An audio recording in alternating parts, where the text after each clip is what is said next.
Привет, дорогие друзья! Сегодня сделаем французскую приправу провансаль, которая состоит в основном из сухих трав.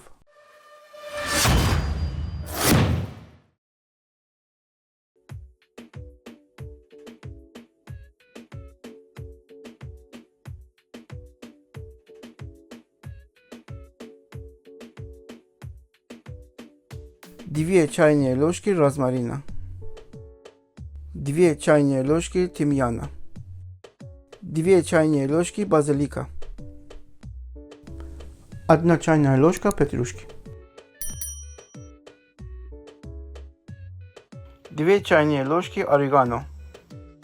1 чайная ложка укропа. 2 чайные ложки семян фенхеля. Пол чайной ложки майорана. Пол чайной ложки тархуна. 1 чайная ложка шалфея. 2 чайные ложки чабера. Смешиваем все травки. Это очень универсальная приправа. Она подходит для морепродуктов, для курицы и свинины. Хранить смесь трав нужно в темном сухом месте, в посуде, закрытой крышкой.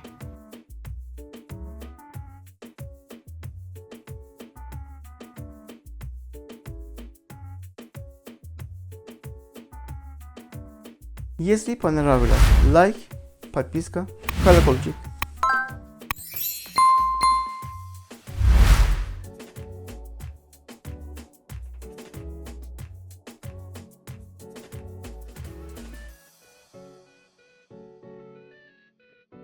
Как всегда, жду вас в гости снова.